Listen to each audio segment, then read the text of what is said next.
Este día vamos a estudiar una técnica que se llama lugares geométricos de las raíces sobre el eje real. Y esta técnica nos va a servir para encontrar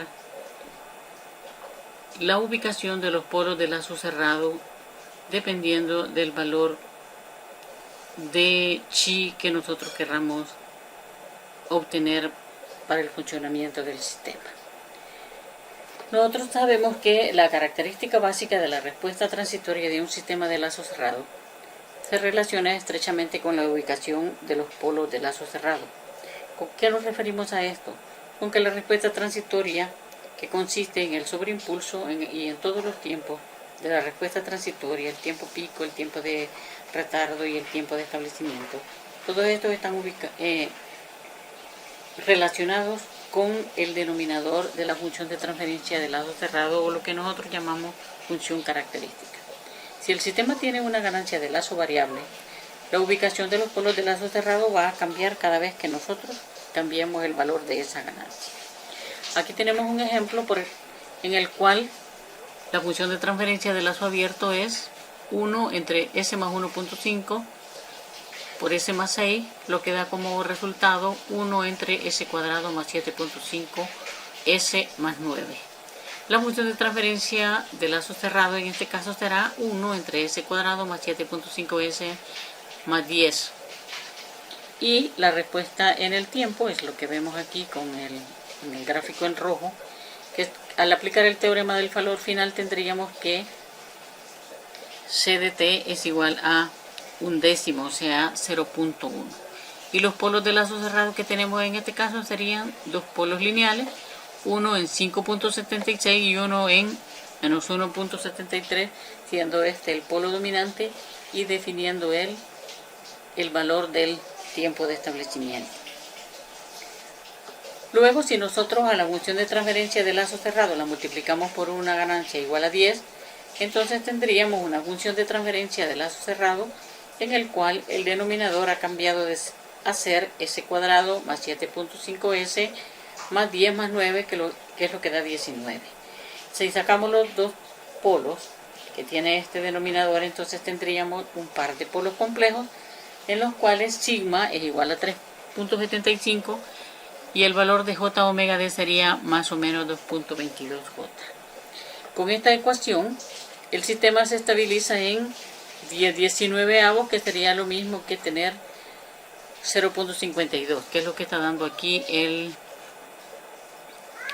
el dato que da la respuesta en MATLAB. Entonces, como vemos, cuando cambiamos la ganancia de lazo abierto, cambia la ubicación de los polos de lazo cerrado. Ahora, si nosotros ponemos una ganancia de 80, esto significa que hemos ido aumentando la ganancia, entonces ponemos una ganancia de 80, en este caso el denominador es s cuadrado más 7.5 más 80 más 9 sería 89. Entonces tenemos unos polos de lazo cerrado que se han alejado del eje imaginario, porque antes teníamos más o menos 2.22j y ahora tenemos más o menos 8.59j. Los polos se han alejado bastante del eje imaginario, aunque en el caso de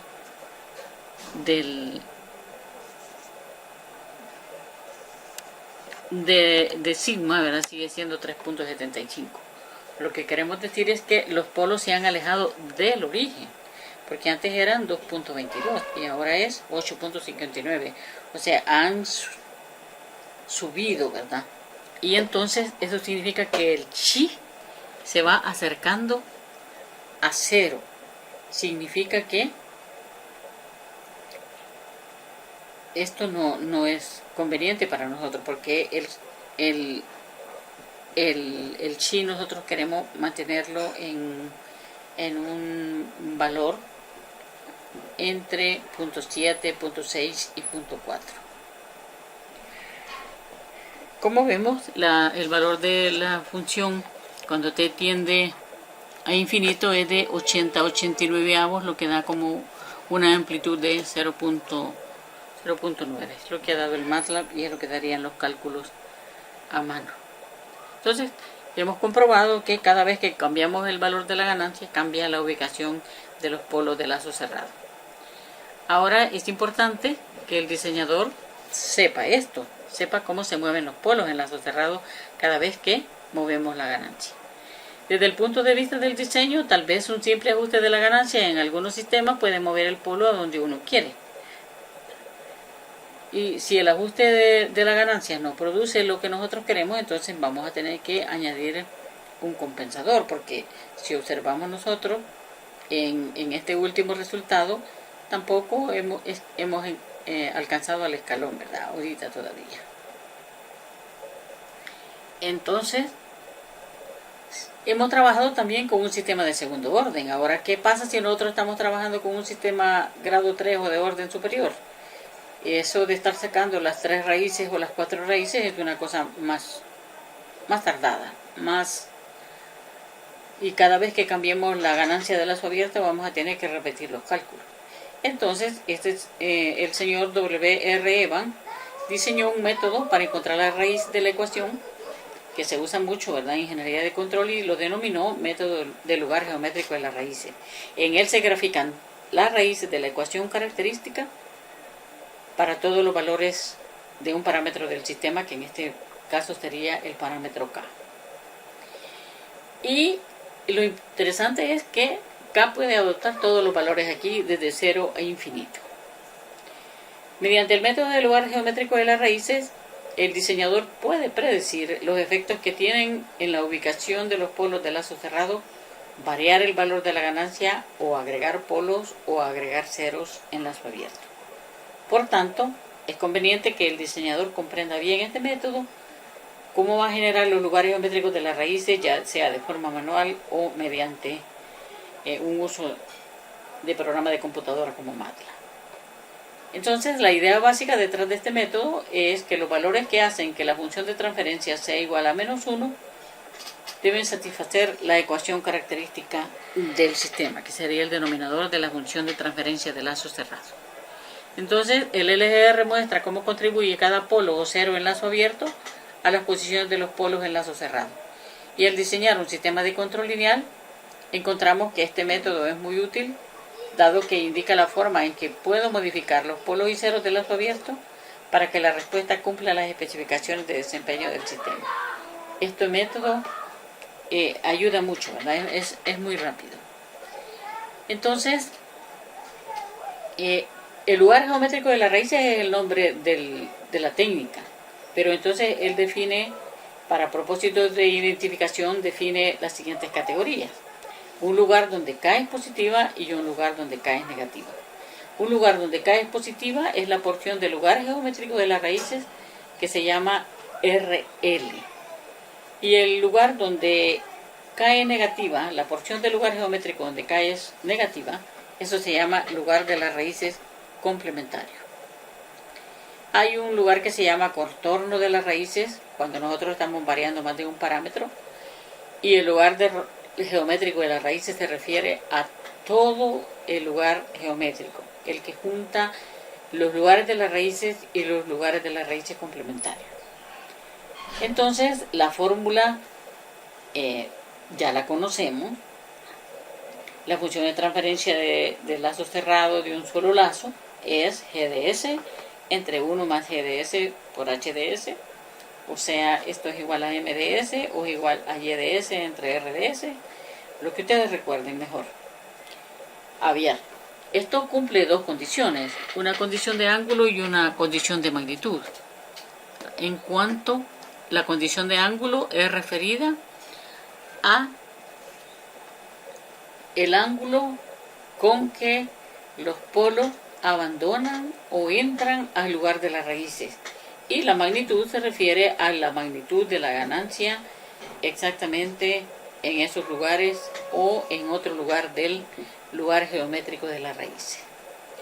Entonces, de la función de transferencia de lazo cerrado nosotros solamente vamos a usar el denominador de la ecuación 1 más GDS por HDS, y si pensamos que HDS es igual a 1, entonces la función es 1 más GDS igual a 0, y de ahí vamos a trabajar nosotros con GDS igual a -1.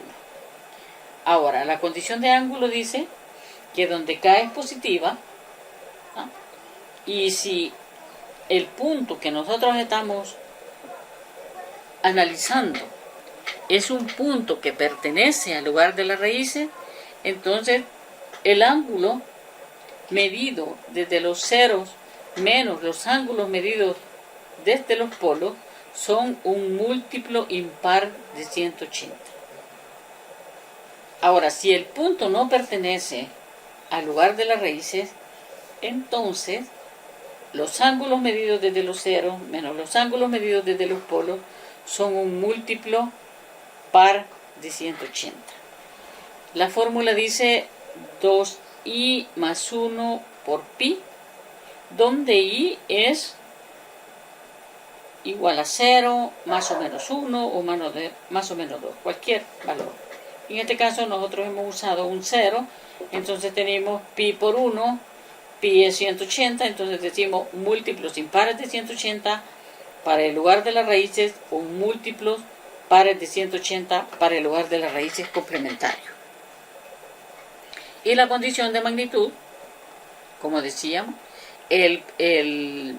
la función g de s, como hemos visto en el principio de la presentación, puede tener un parámetro que se llama k, y entonces con condición de magnitud dijimos nos estamos refiriendo a encontrar el valor de esa k en ese punto de prueba que nosotros tenemos.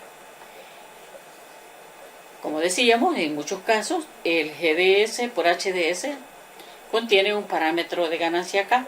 Entonces la ecuación característica se escribe como 1 más k por s más 1 entre s por s más 2 por s más 3. Este es un ejemplo, ¿verdad?, que va poniendo ahí la literatura.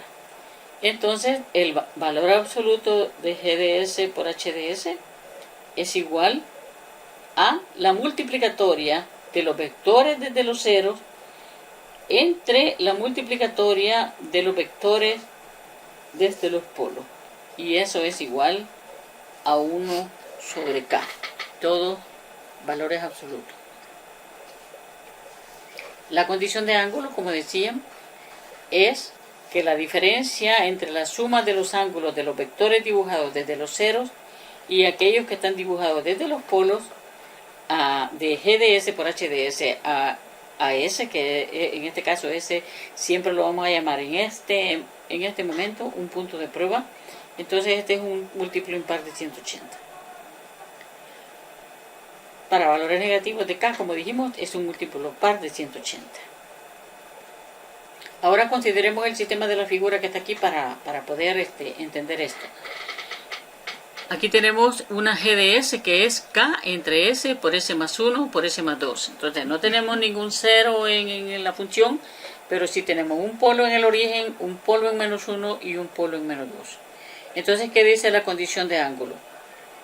Los ángulos desde los ceros, dice, menos los ángulos desde los polos. Entonces, como no hay ángulos desde los ceros, empezamos a escribir con los ángulos desde los polos, que sería el ángulo que forma el polo en el origen, menos el ángulo que forma S más 1 y el ángulo que forma S más 2. Y esto es un múltiplo par de 180, impar de 180, y eso le llamamos lugar de la raíz. O en otro caso podría dar un múltiplo par, ¿ve? Entonces esto es lo que vamos a definir, si el punto pertenece o no pertenece al lugar de las raíces, o pertenece o no pertenece al lugar de las raíces complementarias. Entonces, en un gráfico, ¿qué es lo que tendríamos? Un punto de prueba en el lado izquierdo del plano sigma omega d, ¿verdad? Y entonces tendríamos nosotros un polo en el origen, ¿verdad?, un polo en menos 1 y un polo en menos 2 y un punto de prueba ubicado en algún lugar. Entonces dice los ángulos medidos desde los ceros sería el ángulo teta menos los ángulos medidos desde los polos, sería el ángulo teta, que sería el ángulo medido desde el origen, luego el ángulo medido desde el polo en menos 1, que sería psi, y el ángulo medido desde menos 2, que sería alfa. Todos estos ángulos son medidos en el sentido contrario de las agujas del reloj. Todos. Ahora veamos qué pasa cuando nosotros ponemos un punto de prueba entre 0 y más infinito, o sea, al lado derecho del plano S. Entonces vamos a tener las flechas allí poniéndonos los vectores. Entonces la flecha roja es el vector desde el polo en 0, la flecha azul es el vector desde el polo en -1 y la flecha verde es el vector desde el polo en -2. Entonces si nosotros queremos barrer en el sentido contrario de las agujas del reloj, vemos que todos los ángulos medidos con respecto al punto S valen 0 grados. Entonces tendríamos que la suma de los ángulos desde los polos es igual a 0 grados y entonces decimos que ahí hay lugar de las raíces complementario entre 0 y más infinito. Ahora si ponemos el punto de prueba entre -1 y 0, lo que vamos a tener es ahora el vector desde el 0 hasta el punto de prueba es la flecha roja, el vector desde el polo en -1 hasta el punto de prueba es la flecha azul y la flecha verde es el vector desde el polo en -2 hasta el punto de prueba. Entonces, ¿qué vamos a tener medido en el sentido de la aguja de reloj con respecto al polo que está en el origen? Tendríamos exactamente 180 grados barridos en el sentido contrario a la aguja del reloj. En el caso del polo en -1 tendríamos 0 grados y en el caso del polo en -2 tendríamos 0 grados también. Entonces la suma de los ángulos medidos desde los ceros da -180 y que es un múltiplo impar de 180. Entonces decimos que aquí hay lugar de las raíces. Luego tenemos un punto entre -2 y -1. La flecha roja sigue siendo el vector desde el polo en 0 hasta el punto de prueba. La flecha azul es el vector desde el polo en -1 hasta el punto de prueba. Y la flecha verde es el vector desde -2 hasta el punto de prueba. Entonces allí vamos a tener, en el caso del vector en el polo en 0, estamos teniendo 180 grados medidos en el sentido contrario de las agujas del reloj. Lo mismo con el vector del polo en -1 y el polo en -2 sí tiene un ángulo de 0 grados y entonces aquí estamos sumando 360 grados. Entonces este es un múltiplo par de 180 y entonces aquí tenemos CLR entre -2 y -1. Ahora si el punto de prueba está entre -2 y menos infinito, lo que tenemos es tres ángulos de 180 grados que están describiendo cada uno de los vectores, el rojo, el azul y el verde, y entonces tenemos 540 grados como la suma y tenemos en este caso que entre -2 y menos infinito hay lugar de las raíces. Y entonces hemos definido que hay lugar de las raíces entre 0 y -1 y entre -2 y menos infinito.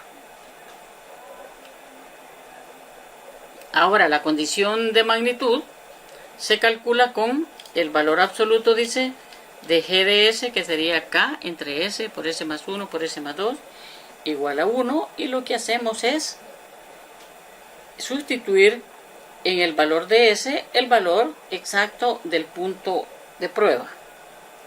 Y entonces aquí lo vemos en esta función que tenemos aquí abajo. El punto de prueba en el último caso es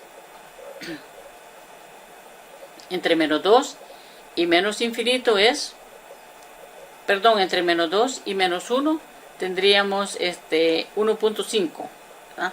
Puesto entre -2 y -1 está en -1.5. Ahí tendríamos el punto de prueba.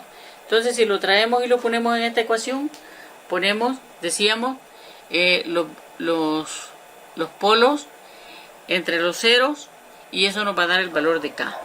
Entonces tenemos que S vale -1.5, -1.5 más 1, que es el valor del polo, -1.5 más 2, que es el valor del otro polo, y como no tenemos ningún cero, entonces en el denominador ponemos un 1 y el resultado de estas operaciones da 0.375. Que sería lo mismo que nosotros multiplicáramos los tres vectores que tenemos en el diagrama de polos y ceros. Aquí lo tenemos en forma gráfica, ¿verdad? Aquí tenemos que el vector rojo vale 1.5, el vector azul vale 0.5 y el vector verde vale 0.5.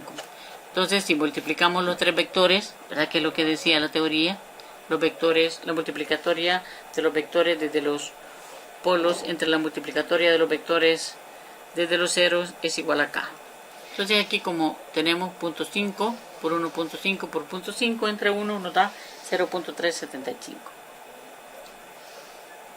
Entonces decimos sobre una sección del eje real, el LR se encuentra en la sección solo si el número total de polos y ceros reales de GDS a la derecha de la sección es impar. Y sobre una sección del eje real, el CLR se encuentra en la sección solo si el número total de polos y ceros reales que se encuentra a la derecha es par. Para ilustrar el empleo de las ecuaciones para la construcción del lugar geométrico de las raíces, vamos a considerar una función que es una función general donde hay un cero, esto lo anotamos con un circulito, y hay un par de polos complejos que serían P2 y P3.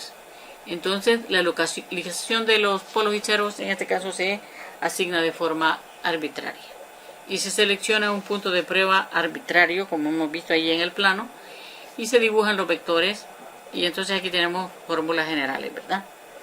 Que ya hemos visto cómo se aplican. Las longitudes de los vectores, ¿verdad? En este caso sería desde el polo en el origen sería B. Aquí tendríamos el vector desde el 0, sería A, y los vectores desde los polos complejos serían C y D. Entonces en el caso tendríamos BCD entre A. Ahora dice las propiedades y construcción del lugar geométrico de las raíces. Vamos a empezar en forma ordenada a ver cómo construimos en realidad el lugar geométrico de las raíces. Entonces dice, los puntos sobre el eje de R donde K es igual a 0 son los polos de GDS y los puntos sobre el eje R donde K es igual a más o menos infinito son los ceros de GDS. Los polos y ceros referidos aquí dice incluyen incluso los que están en el infinito. Entonces yo tengo una función que tiene una forma S por S más 2 por S más 3 más K entre S más 1. Cuando K es igual a 0, las tres raíces de la ecuación están en 0, en menos 2 y en menos 3. Ahora, cuando K es igual a infinito, las tres raíces de la ecuación están en menos 1 y hay 2 en el infinito. Una en más infinito y otra en menos infinito. Ahora es útil considerar que el infinito en el plano S es un concepto crucial. El infinito en el plano S es un punto en el lado opuesto de la esfera que nosotros estamos observando. Y el plano S es una pequeña porción de una esfera de radio infinito.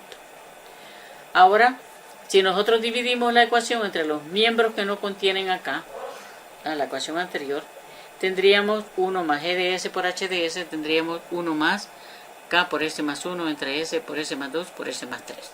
O sea, el denominador de GDS dice que hay 3 polos. Entonces, el numerador debe indicar también que hay 3 ceros.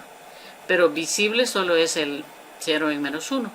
Pero entonces nosotros sabemos que deben haber 3 ceros, pero los otros están en el infinito.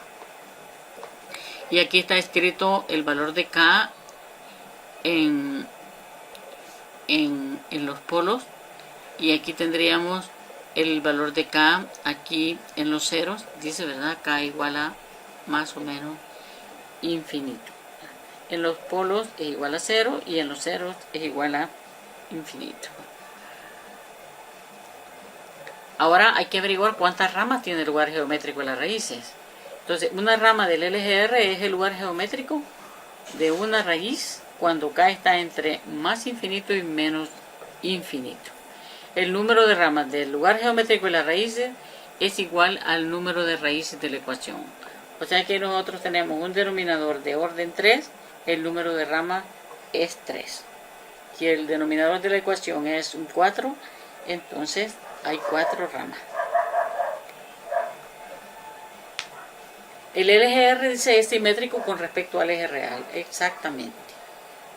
Si nosotros tenemos la función S por S más 1, por S más 2, más K, cuando dividimos todo entre los miembros que no contienen acá, tenemos K entre S por S más 1, por S más 2, y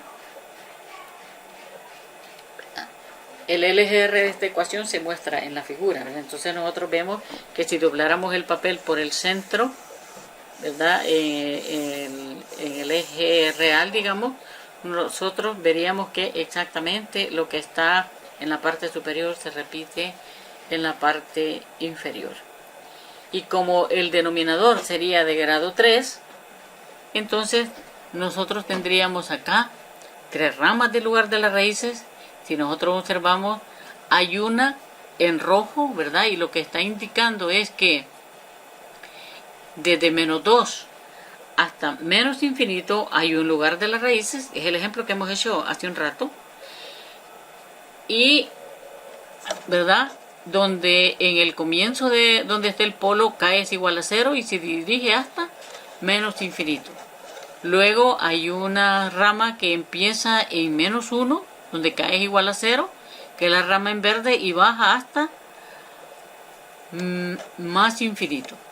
Y la otra sería la que empieza en 0, ¿verdad? En el polo en 0, que sería el azul, y sube, ¿verdad? Atravesando el eje imaginario y va hacia más infinito. Estas son las 3 ramas porque el denominador de la ecuación va a dar un denominador de grado 3. Y vemos la simetría también del lugar geométrico de la raíz. Ahora los ángulos de las asíntotas del LGR. Eso nos sirve para ver hacia dónde se dirige. Si va a atravesar el eje imaginario, si no lo va a atravesar, ¿verdad? Entonces, cuando n dice es el orden del denominador y no es igual a m, que es el orden del numerador, algunos de los lugares geométricos se aproximan a infinito. Entonces, las propiedades del LGR cerca del infinito se describen mediante las asíntotas de lugares geométricos. Entonces, si n es diferente de m, habrá 2 n menos m asíntotas que describen el comportamiento del LGR.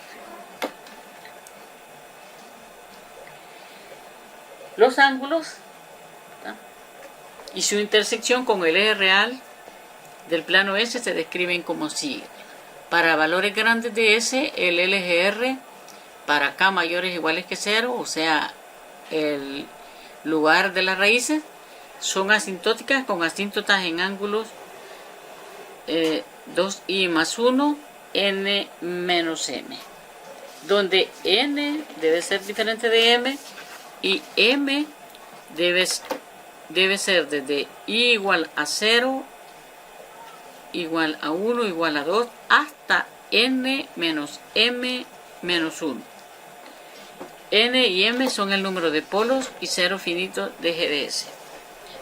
En el caso del lugar geométrico de la raíz complementario, los ángulos de las asíntotas son 2i entre n menos m por 180. Y la intersección de las asíntotas, ahora este es el lugar de donde van a arrancar las asíntotas. La intersección de las 2 a la n menos m asíntotas cae en el eje real del plano S. Y le llamamos sigma 1, y eso es igual a la sumatoria de los polos finitos de GDS por HDS menos la sumatoria de los ceros finitos entre n menos m, donde n es el valor del número de polos y m es el número de ceros. Ya que los polos y ceros, ya sea reales o en pares conjugados, las partes imaginarias en el numerador de la ecuación se cancelan unas con otras. Por tanto, en la ecuación los términos de la sumatoria se reemplazan nada más por las partes reales. Y ahora dice, consideramos la función de transferencia K por S más 1 entre S por S más 4 por S cuadrado más 2S más 2. Eso significa un polo en el origen, un polo en menos 4 y un par de polos complejos y un 0 en menos 1. Entonces las asíntotas están allí, una en 60 grados, otra en 120, que sería la del CLR, y otra en 240, que es la del CLR, y la otra que sería en 300, que sería del lugar de las raíces, ¿verdad? Porque tendríamos un numerador de grado 1 y tendríamos un denominador de grado 4. Entonces 4 menos 1 son 3. Entonces tendríamos una asíntota en 60, una en 180 y la otra en 300 para el lugar de las raíces.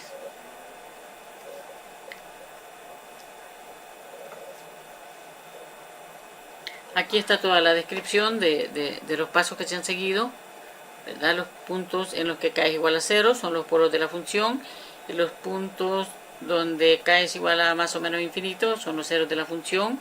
Hay 4 ramas del lugar de las raíces, ya que las dos ecuaciones son de cuarto orden. Los LGR son simétricos y el número de polos finitos excede el número de ceros finitos. Entonces este lugar de las raíces se dibuja a lo largo de 6 asíntotas, 3 del lugar de las raíces y 3 del lugar de las raíces complementarias. Los ángulos serían, dice n menos m sería 4 menos 1 serían 3. Entonces vamos a barrer desde 0, 1 hasta n menos m menos 1. Ese sería 4 menos 1 serían 3, menos 1 serían 2. Por eso solo llegamos hasta 2, que sería 0, 1 y 2. Y el centroide sería el polo en menos 4 y las partes reales de los polos complejos, que sería menos 4, menos 1 y menos 1. Sería menos 6, más 1 da 5. Y luego, perdón, da menos 5 y 4 menos 1 que da 3. Entonces el centroide está en menos 5 tercios, como podemos ver aquí en el dibujo que hemos visto anteriormente. Y este es el dibujo en MATLAB, ¿verdad? Ya he colocado todas las instrucciones. Vemos las 4 ramas, ¿verdad? Una que va viajando por la asíntota de 60 grados, otra que va viajando por la asíntota de 180 grados y la otra que va viajando por la asíntota que está a 300 grados. Como vemos, hay 4 lugares de las raíces, ¿verdad? De uno que va desde 0 hasta infinito, otro que va desde 0, desde el polo en 0 hasta el 0 en menos 1, otra que va desde el polo en menos 4 hacia menos infinito, y otra que va desde el otro polo complejo, el polo complejo en el eje, en el segundo cuadrante, hacia más infinito.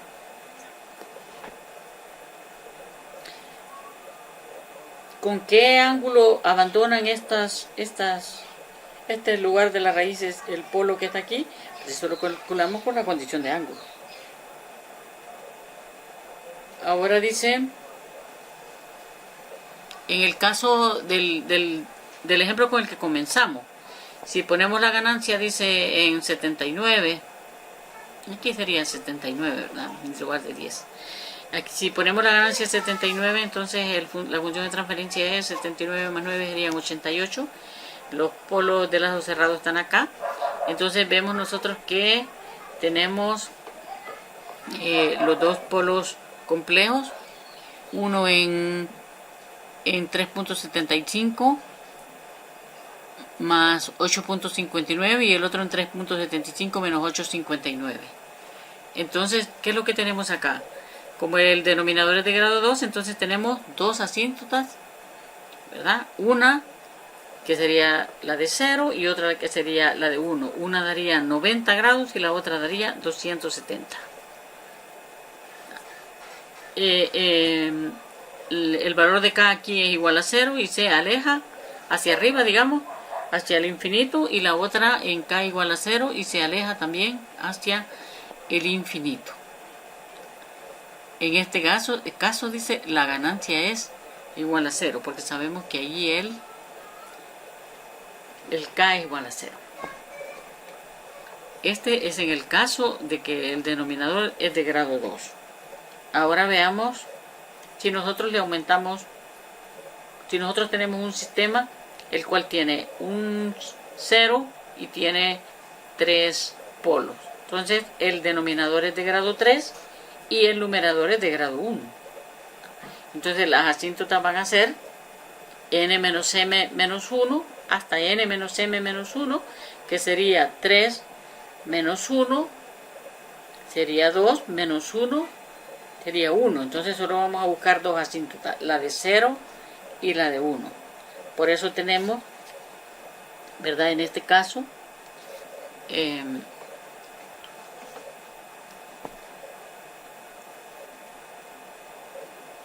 este caso tenemos dos asíntotas.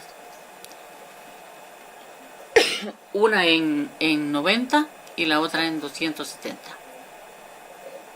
Entonces, ¿qué vamos a tener aquí? Como el denominador es de grado 3, entonces hay tres ramas, ¿verdad? Una rama sería la que va desde el polo en menos, desde el 0 en menos 2 hacia el polo en